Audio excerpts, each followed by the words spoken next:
बिस्मिल्लाहिर्रहमानिर्रहीम। अस्सलाम वालेकुम दोस्तों, ये ऑडियो लॉग थोड़ा सा एवरेज ऑडियो लॉग होगा। मतलब इस ऑडियो लॉग में मैं कोई एनालिसिस वगैरह नहीं करूंगा। ये मैं ऑडियो लॉग में आपको थोड़ा सा बताऊंगा कि कुछ दिन पहले मेरे दोस्तों के साथ मुलाकात हुई। दोस्तों के साथ कहीं पर घूमने फिरने गया था और इसीलिए आपने देखा होगा कि मैंने वीडियोस वगैरह भी फ्रीक्वेंटली अपडेट वगैरह नहीं की थी अपने चैनल के ऊपर। और कुछ दिनों के लिए दोस्तों के साथ कहीं दूर गए थे कैंपिंग वैम्पिंग करने, और वहां पर दोस्तों के साथ ज्यादा गपशप हुई पॉलिटिक्स के हवाले से। मतलब ज्यादातर बातचीत जो दोस्तों के साथ होती है, या तो होती है जिनकी शादियां हो गई है उनके जिंदगी कैसे चल रहे हैं, उनके बच्चे कैसे चल रहे हैं, या होती है पॉलिटिक्स के हवाले से, या होती है जॉब अपॉर्चुनिटीज और आपकी बिजनेस अपॉर्चुनिटीज के हवाले से कि दुनिया में कहां कहां तरक्की हो रही। लेकिन मेजोरिटी ऑफ द पोर्शन जब भी दोस्तों के साथ होता है बातचीत का, तो वो होता है आपकी पॉलिटिक्स के ऊपर डिस्कशन वगैरह होती है। लड़कों की बातें अक्सर तौर के ऊपर इसी चीज के ऊपर घूमती फिरती है। सो वहां पर एक रिलीजियस बंदा भी था। मतलब एक बंदा है हमारा दोस्त जो काफी ज्यादा मजहबी बंदा है। मतलब नमाज भी पाबंदी से पढ़ता है, तहज्जुद भी पढ़ता है, बड़ा पाबंद है और दीन के हवाले से काफी ज्यादा नॉलेज होती है। हर लड़कों के ग्रुप के अंदर एक बंदा होता है जिसके वो मतलब है ना, वो काफी ज्यादा मजहबी वगैरह होता है। फ्रेंकली स्पीकिंग मैं इतना ज्यादा अच्छा मजहबी इंसान नहीं हूँ। सो इस गपशप के दौरान मतलब है ना, कुछ रिलीजियस पॉइंट्स के ऊपर डिस्कशन हुई और इमरान खान के हवाले से डिस्कशन हुई। यहाँ पर मैं वो बात नहीं करूंगा कि मजहब कार्ड इस्तेमाल होता है, वो नहीं होता, ये नहीं होता, ये सारी की सारी मीडिया के ड्रामे होते हैं। और मैं मोस्टली मीडिया के अंदर जितनी भी बातचीत होती है मैं उसे बकवास समझता हूँ और उसे मैं कुछ ज्यादा वैल्यू वगैरह देता भी नहीं हूँ, क्योंकि मीडिया के ऊपर फेक नैरेटिव, प्रोपेगेंडा, ये सारी की सारी चीजें प्रमोट की जाती हैं, जिसकी वजह से मैं मीडिया की तमाम तरह डिस्कशन डिस्कोर्स को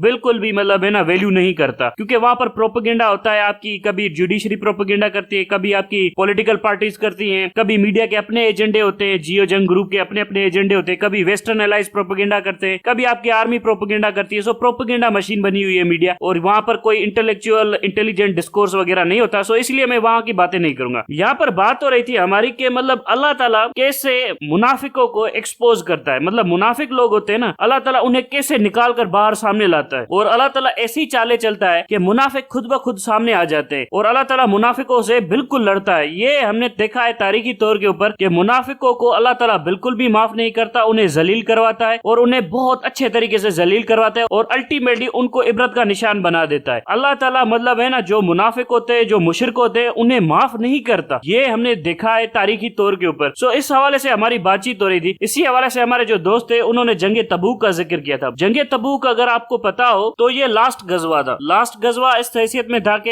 ये आखिरी बार होली प्रॉफिट किसी कैंपेन को लीड कर रहे थे, उसके बाद होली प्रॉफिट इस दुनिया से चले जाते हैं। सो जंगे तबूक तभी ऑर्डर की गई थी मुसलमानों को कि जब मुसलमानों के यहाँ पर जो कटिंग सीजन था, मतलब जो फल वगैरह उतारने होते थे, वो सीजन आ चुका था। फ्रूट सारे के सारे लगे हुए थे और उनको काटने का टाइम आ गया था, और अल्लाह ताला ने ऑर्डर कर दिया कि आपने ये सब कुछ छोड़ना है काम और जंग की तरफ जाना है। अब जंग की तरफ जाएंगे तो ये सारी की सारी खजूरें जो लगी पड़ी हैं वो काटने का टाइम नहीं मिलेगा, जिसकी वजह से ये खराबी हो सकती है, और मतलब इन शॉर्ट प्रोडक्टिविटी कम हो सकती है, आपको मुआशी तौर के ऊपर नुकसान हो सकता है। लेकिन आपको जंगे तबूक के ऊपर जाना है। अब ये जंगे तबूक वही जंग है, अगर यहाँ पर लड़ाई हो जाती रोमनों के साथ, रोमन बहुत ज्यादा फौज लेकर आ रहे थे, वहां पर एक कबीला था, अरबों का ही कबीला था, जो रोमियो के साथ अलाय करके बैठा हुआ था और जो मदीने के ऊपर हमला वगैरह करने के बारे में सोच रहा था। सो अगर जंगे तबूक वहां पर हो जाती तो ये जो बैटल ऑफ यरमुक हुई थी हजरत खालिद बिन वलीद की कमांड में और हजरत उबैदा के कमांड के अंदर, सो वो सारी की सारी यहीं पर हो जाती। सो जब मुसलमानों को ये ऑर्डर मिला तो मुसलमानों ने कहा कि यार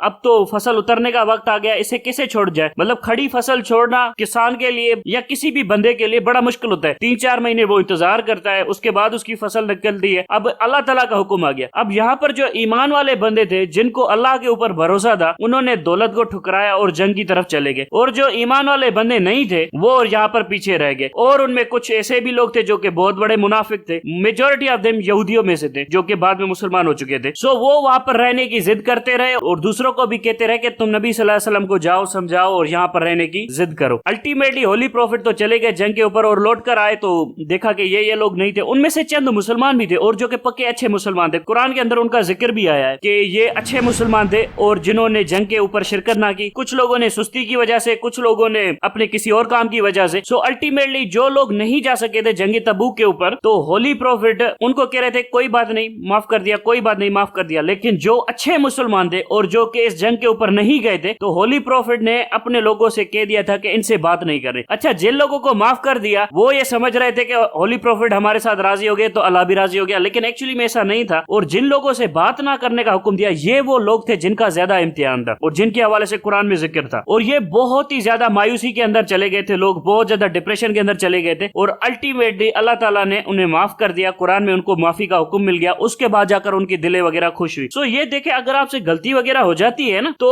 आप माफी मांग लेते हैं तो आपको अल्लाह ताला माफ भी कर देता है, चाहे गलती कितनी बड़ी हो, जो कि जंग तबूक के दौरान अच्छे असहाबियों से कितनी बड़ी गलती हो गई थी, फिर भी अल्लाह ताला माफ कर देता है। ये अल्लाह ताला का दिल है और ये अल्लाह ताला की बुजुर्गी है कि अल्लाह ताला बहुत सारी चीजें जो इंसान की खामियां है वो बर्दाश्त कर लेता है और उनसे दरगुजर कर लेता है। ये बुजुर्गी की निशानी होती है, वरना जो छोटी तबीयत का इंसान होता है ना, वो छोटी छोटी सी बातों के ऊपर लोगों को डांटना शुरू कर देता है, जो कि मैं हूँ। सो जंग तबूक की स्कीम ओवरऑल बताती है कि मुसलमानों के सामने कैसे मुनाफिकों के चेहरे सामने लाने थे अल्लाह ताला ने, और अल्लाह ताला ने वो सारे के सारे चेहरे उनके सामने ला दिए। अच्छा, ये बात यहाँ पर भी नहीं रुकती, यहाँ से भी बहुत ज्यादा बात ये पीछे चली जाती है। जब हजरत तालूत को अल्लाह ताला ने बादशाह दी थी और उन्हें कहा गया था कि तुम जेरूसलम से फौजें लेकर जाओ और जालूत का एक लश्कर आ रहा है उससे जाकर लड़ो। अब वहां पर मसला ये हुआ था कि जो यहूदी थे उनको जब हजरत तालूत लेकर गया था तो मेरे ख्याल में बहरे मुर्दार की तरफ आया था, या वो वहां का एक डेड झील है उसकी तरफ आए थे। तो यहाँ पर हजरत तालूत को हुक्म किया गया था अल्लाह की तरफ से कि इनको रोकना कि ये पानी वगैरह ना पी ले। अब ये अल्लाह ताला का एक साइंटिफिक रीजन भी था कि उस पानी के अंदर सल्फर है, अगर पियेंगे तो पूरी फौज को डायरिया हो जाएगा, डायरिया हो जाएगा तो फौज बीमार होगी और बीमार फौज लड़ नहीं सकती। लेकिन यहूदियों की आदत थी, कहाँ हुक्म मानते थे। अल्टीमेटली सबके सब ने जाकर वहां से पानी पी लिया और अपनी मतलब अर्जिस को कंट्रोल ना किया, और बड़े चंद लोग थे जिन्होंने पानी वगैरह नहीं पिया। अल्टीमेटली क्या हुआ, सारी फौज को डायरिया हो गया और सारी फौज इनकेपेबल हो गई जंग लड़ने के लिए, और दूसरे दिन इनको जंग लड़नी थी। वहां पर अल्टीमेटली हजरत दाऊद अलैहिस्सलाम ने जंग का काम तमाम कर दिया, जालूत को तमाम कर दिया। लेकिन आप देखें कि अल्लाह ताला लोगों को मौके वगैरह देता है कि मैं हुक्म दे रहा हूं तो तुम उसे ओबे करो, अगर तुम उसे ओबे नहीं करोगे तो तुम अल्टीमेटली नुकसान उठाओगे, और कई बार लोगों ने नुकसान वगैरह उठाए। फॉर एग्जाम्पल, अगर होली प्रॉफिट जंग तबूक के ऊपर ना जाते तो हो सकता था रोमन आकर मदीने के ऊपर पहुंच जाते और यहाँ पर जंग लड़ना बहुत ज्यादा मुश्किल हो जाता था, और यहाँ पर मदीने के ऊपर रूमियों को रोकना बहुत ज्यादा मुश्किल हो जाता, रूमी बहुत बड़ी तादाद में यहाँ पर आ जाते। इसी तरह से आप देख लीजिए होली प्रॉफिट का जो हुक्म था जंगे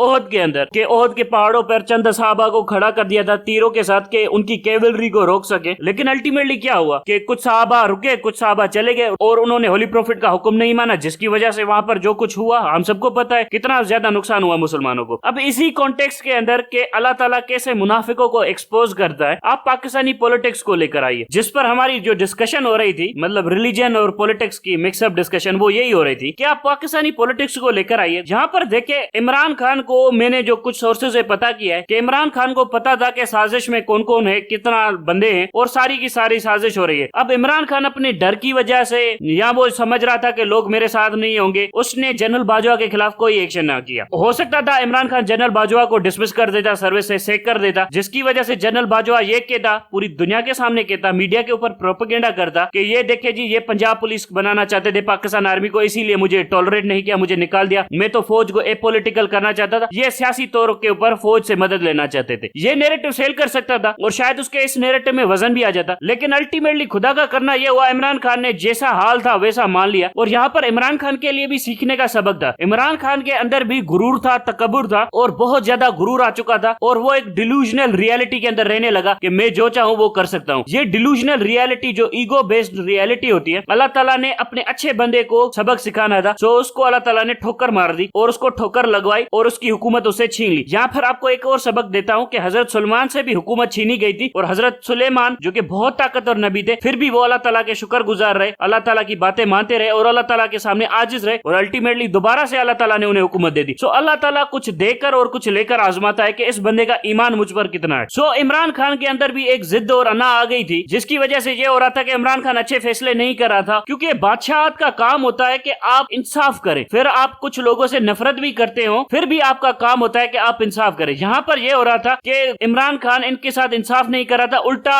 इस्टेब्लिशमेंट का, जो कि एक जालिम फौज है हमारी, इसमें किसी को शक नहीं होना चाहिए, एक जाबिर और जालिम फौज है हमारे पास, उसका आलाकार बनकर लोगों के ऊपर विच हंटिंग कर रहे थे। अगर आपको इनकी करप्शन के साथ मसला ही था तो आप ये कर देते कि भाई किसी के पास पासपोर्ट नहीं रहेगा, एनआईसीज वगैरह ले लेते, मतलब इनको बाहर नहीं जाने दिया जाएगा, अरेस्ट भी नहीं किया जाएगा, ये आए और अपनी तारीख के ऊपर खुद ही अदालत के अंदर पेश हो जाए और एक सिस्टमेटिक वे के थ्रू सारे के सारे मतलब मामला लेकर चलते, बजाय कि अरेस्ट कर देंगे, जेलों में भेज देंगे, जो कि इमरान खान के पास अकल नहीं थी उस टाइम के ऊपर। हालांकि एक्चुअली में इमरान खान को यह करना चाहिए था कि इनके ऊपर कोर्ट के अंदर चार्जेस हैं, कोर्ट आजाद है, हम प्रोसिक्यूशन है, हम इनके ऊपर कोर्ट के अंदर केसेस में लड़ेंगे, इनको बस टाइम के ऊपर आना चाहिए। और अगर इमरान खान इस प्रोसेस को ऐसे लेकर चलता तो किसी को एतराज भी नहीं होता और कोई एतराज कर भी नहीं नहीं सकता था क्योंकि due process of law follow हो रहा है। लेकिन जनरल बाजवा ने बीच बीच में डंडी मारना शुरू कर दी और ये जनरल बाजवा ने इमरान खान को मैनिपुलेट करना शुरू कर दिया और इमरान खान की पर्सनल नफरतें भी थी इन सब लोगों के साथ, जिसकी वजह से इमरान खान भी विक्टिमाइजेशन का शिकार हो गया। अल्टीमेटली इमरान खान को अल्लाह ताला ने लात मार दी ताकि ये कुछ सीख सके और इमरान खान को गिराया ताकि कुछ सीख सके और इसके थ्रू अल्लाह ताला ने इमरान खान को सबक देना था जो कि वो बहुत ही ज्यादा लर्न कर रहा है इस टाइम के ऊपर जो कि उसके साथ हो रहा है। उम्मीद करता हूं वो गलतियां नहीं करेगा। अगर वो इतनी बड़ी लात खाने के बाद भी गलतियां करेगा तो फिर अल्लाह का अजाब आएगा, क्योंकि अल्लाह ताला एक दो बार सबक देता है, फिर बंदा ना सुधरे तो फिर अल्लाह ताला अजाब नाजिल करता है। इसी तरह से जो इमरान खान को सबक मिलना था वो इमरान खान के लिए था, इसी तरह से हम पाकिस्तानी अवाम को भी कुछ सबक देना था अल्लाह ताला ने। ये जो तुम जालिम फौज की हिमायत करते रहते हो, जालिमों की तरफ तुम देखते नहीं हो, जो कि फौज जालिम है, जो बलोचिस्तान के अंदर जुल्म कर रही है, जो फाटा के अंदर लोगों के ऊपर ड्रोन स्ट्राइक करवाए, लोगों के बच्चे मरवाए, उस फौज की हिमायत करते हो, जो लोगों को घसीटती है, जो लोगों के ऊपर उल्टे सीधे केस करती है, जो कि एक्चुअली में एक फिरौन की फौज है। फिरौन की फौज और पाकिस्तानी फौज में कुछ ज्यादा फर्क नहीं है, फिरौन में और पाकिस्तानी जनरलों में कुछ ज्यादा फर्क नहीं है। और ये पाकिस्तानी अवाम के लिए सबक है, जब तुम फिरौन की हिमायत करते हो, फिरौन की फौज की हिमायत करते हो, तो अल्टीमेटली ये फौज भी तुम्हें बताएगी 25 मई को पाकिस्तानी अवाम को भी जूते इसी फौज ने मारे और रज के मारे जूते, जिससे हमें यह सबक मिला कि हमें फिरौन की फौज की हिमायत वगैरह नहीं करनी चाहिए। सो अल्टीमेटली पाकिस्तानी अवाम ने भी बहुत कुछ सीखा है, अगर नहीं सीखा तो सीख ले, वरना फिर अजाब ही अजाब है, क्योंकि आपको अल्लाह ताला ने यह दिखा दिया कि फिरौन की फौज चाहे कितनी भी बड़ी हो, आपने उसकी हिमायत वगैरह नहीं करनी। इसके अलावा अल्लाह ताला ने और क्या एक्सपोज कर दिया। अब ये कोई सिस्टमेटिक गेम प्ले नहीं हो रहा था, मतलब ये किसी पार्टी ने प्लान नहीं किया था, ये किसी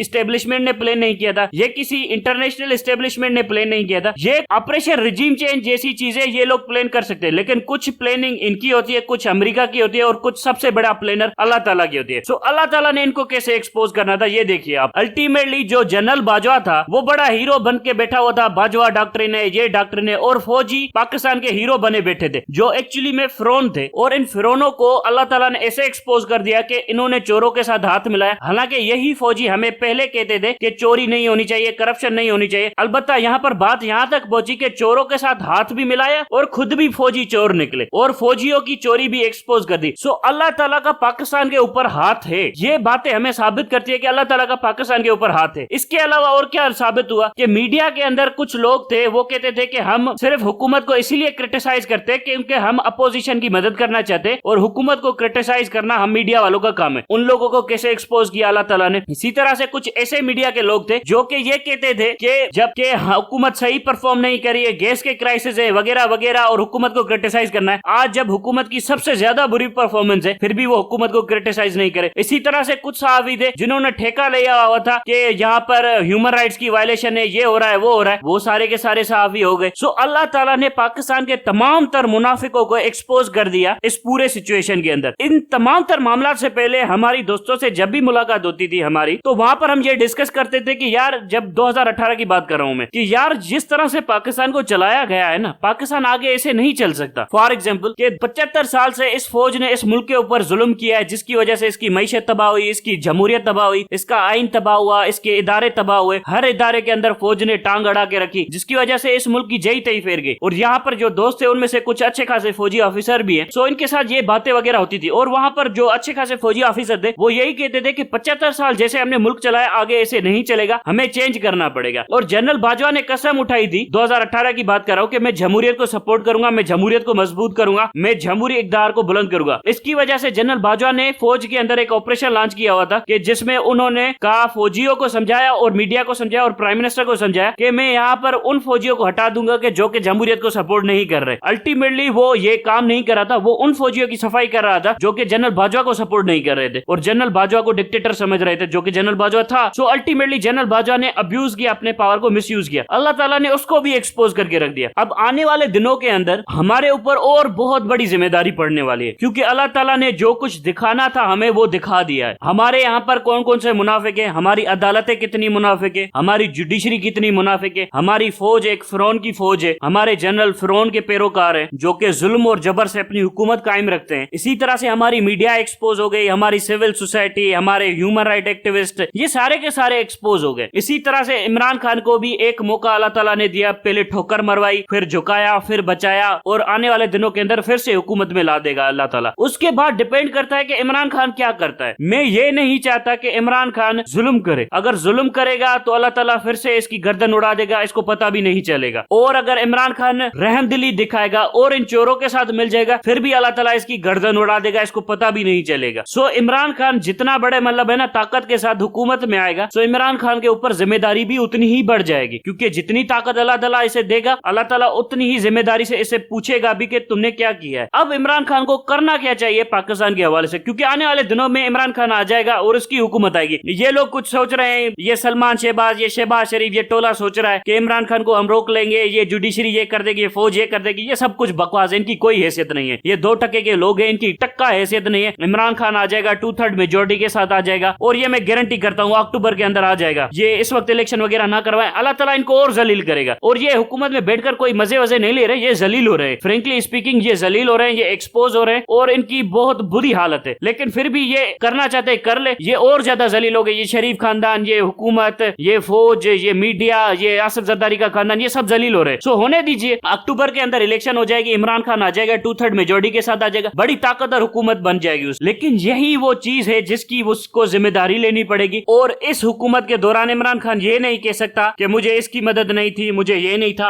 अल्लाह ताला इसको बहुत ज्यादा ताकतवर हुकूमत देगा, और फिर एक ऐसी अवाम भी देगा जो इसका साथ देगी। उसके बाद अल्लाह ताला इसको जज करेगा कि तुमने किया क्या, हमने तुम्हें ताकत दी, हुकूमत दी, सब कुछ दिया, और उसके बाद तुमने कौन से फैसले किए। सो ये वो चीज है जिससे मुझे बड़ा डर लगता है, क्योंकि अगर इमरान खान ने इस टाइम के दौरान फैसले सही नहीं किए तो इसकी आखिरत भी गई और इसकी दुनिया भी गई। अब फैसले कैसे कर सकता है इमरान खान? अगर आकर दोबारा से जुल्म करना शुरू कर दिया वो भी गलत है, और अगर चोरों को छोड़ दिया, जनरलों को छोड़ दिया, या सेलेक्टिव जस्टिस करना शुरू कर दी, वो भी जुल्म है, और इसका भी हिसाब लिया जाएगा इससे। सो इमरान खान को इंसाफ करना पड़ेगा, अदल करना पड़ेगा, और अदल के लिए उसको खड़ा रहना पड़ेगा, और अदल के ऊपर समझौता नहीं करना पड़ेगा। सो पाकिस्तान में अदल और इंसाफ के लिए क्या करना जरूरी है, जो कि बहुत ही ज्यादा जरूरी है। सबसे पहले हमें उन फौजी जनरलों को फांसी की सजा देनी पड़ेगी जिन्होंने पाकिस्तान के अंदर ऑपरेशन रिजीम चेंज किया। उसके बाद हमें उन जजों को फांसी की सजा देनी पड़ेगी जिन्होंने ऑपरेशन रिजीम चेंज को फैसिलिटेट किया। उसके बाद उन सियासी जमातों के ऊपर चोरी के मुकदमे चलाने पड़ेंगे, अरेस्ट नहीं करना पड़ेगा किसी को भी, सबको अदालत के सामने खड़ा करना पड़ेगा और उनके ऊपर मुकदमे चलाए जाएंगे। अरेस्ट करने से कुछ नहीं होता, अरेस्ट करने से ये जेलों में भी अयाशिया करते रहते हैं, इनसे क्या हासिल होता है? सबको अपनी अपनी तारीख के ऊपर आना पड़ेगा, अपने अपने मुकदमे फेस करने पड़ेंगे। उसके बाद हमें उन सहाफी लोगों की भी अकाउंटेबिलिटी करनी पड़ेगी जिन्होंने पाकिस्तान को इतना ज्यादा नुकसान किया। अगर आप इस रियासत के अंदर अदल नहीं करेंगे और समझौते करेंगे और हाइब्रिड सिस्टम के ऊपर एग्री करेंगे, तो मैं आपको गारंटी कर देता हूं, ना ये आपकी हुकूमत 2 दिन चलेगी, ना आपको दोबारा इक्तदार मिलेगा, ना इस रियासत का वजूद रहेगा। इस वक्त पाकिस्तान का रियासत का वजूद कायम करने के लिए आपको अदल की जरूरत है, इंसाफ की जरूरत है, और इंसाफ कायम करने के लिए हमें कुछ जनरलों को फांसी देनी पड़ेगी, हमें कुछ जजों को फांसी देनी पड़ेगी, खास तौर पर उन 5 जजों को जिन्होंने कासिम सूरी के फैसले के खिलाफ फैसला दिया। उसके बाद ये जो आपके इस्लामाबाद हाईकोर्ट के अंदर जजेस बैठे हुए हैं, इनको फांसी देनी पड़ेगी। हमें पुलिस ऑफिसर के उन लोगों को फांसी देनी पड़ेगी जिन्होंने डायरेक्टली ISI से ऑर्डर लिए, उन सब पुलिस ऑफिसर्स को फांसी देनी पड़ेगी। हमें कुछ मीडिया के सहाफियों को फांसी देनी पड़ेगी। हमें उन पॉलिटिकल जमातों के ऊपर भी एक्शन लेना पड़ेगा जिन्होंने ऑपरेशन रिजीम चेंज किया और जिन्होंने इस मुल्क का माल लूटा। अगर इमरान खान इस चीज के ऊपर समझौता कर लेता है और इस तरफ नहीं जाता और अपने उन लोगों की बातों में आ जाता है जो इसे कहते हैं कि मुफाहिमत करनी चाहिए, जो कि आसिफ जरदारी कहता आ रहा है और जो आसिफ जरदारी हमेशा कहता है कि मुफाहिमत करो, सो मुफाहिमत से इस मुल्क का कभी भी मसला हल नहीं होगा। यही लोग थे ना पीपल्स पार्टी, शहबाज शरीफ, जब हुकूमत नहीं थी, जब फौज इनकी मदद नहीं कर रही थी, तब ये लोग बार बार कह रहे थे कि मुफाहिमत करते हैं, मुफाहिमत करते हैं, क्योंकि मुनाफिक लोग हैं, इनको पता है ताकत नहीं है, इसीलिए झुक जाते हैं इस वक्त के लिए, और जब वक्त आएगा तब लड़ लेंगे। सो मुनाफिक लोग थे, सो इन्होंने कहा कि मुफाहिमत करते हैं, मुफाहिमत करते हैं, और जब इनके पास हुकूमत आई, इक्तदार आया, तो क्या इन्होंने मुफाहिमत की? क्या इन्होंने अपने ही दिए हुए अल्फाजों की इज्जत रखी? नहीं रखी ना, मुनाफिकत थी ना। यही जियो न्यूज था जो कहता था कि हुकूमत पर तनकीद की जाती है ताकि हुकूमत अपनी पॉलिसीज वगैरह ठीक कर सके, लेकिन क्या इस जियो ने कभी इस हुकूमत पर तनकीद की? आज भी ये इमरान खान के पीछे लगे पड़े हैं। सो ये प्रोपेगेंडा है और अल्लाह ताला ने इन सबको एक्सपोज किया है। अब इमरान खान के हाथ में इंसाफ का कलम आने वाला है। अब इमरान खान क्या कहता है? क्या मुनाफिकत करता है इतनी ज्यादा ताकत के साथ? अगर इमरान खान ने इंच भी, रुई के दाने के बराबर भी मुनाफिकत की इस इक्तदार के अंदर आने से, तो इमरान खान को जहन्नुम मिल जाएगा। मैं गारंटी करता हूं इस बात की। हुक्मरानों का जो एहतसाब होता है ना, वो ज्यादा सख्त होता है, और जो अच्छे हुक्मरान हो तो उनका तो और ज्यादा सख्त होता है, और जो ताकतवर हुक्मरान हो उनका तो और ज्यादा एहतसाब सख्त होता है। सो इमरान खान को जो हुकूमत मिलने वाली है जो ताकत मिलने वाली है, अगर उसने उसके साथ इंसाफ ना किया तो इमरान खान की आखिरत भी गई, ये दुनिया भी गई। सो ये इमरान खान सोच ले हुकूमत लेने से पहले। मैं अगर इमरान खान की जगह होता तो मैं यहाँ से भाग ही जाता, फ्रेंकली स्पीकिंग, क्योंकि यह बहुत बड़ी जिम्मेदारी का काम होता है इंसाफ करना, और इंसाफ अगर ना कर सके तो उसकी बड़ी जिम्मेदारी पड़ती है। सो मैं तो भाग ही जाता, मैं तो ये जिम्मेदारी ना लेता। अब इमरान खान को शौक है हुकूमत करने का, ताकतवर हुकूमत से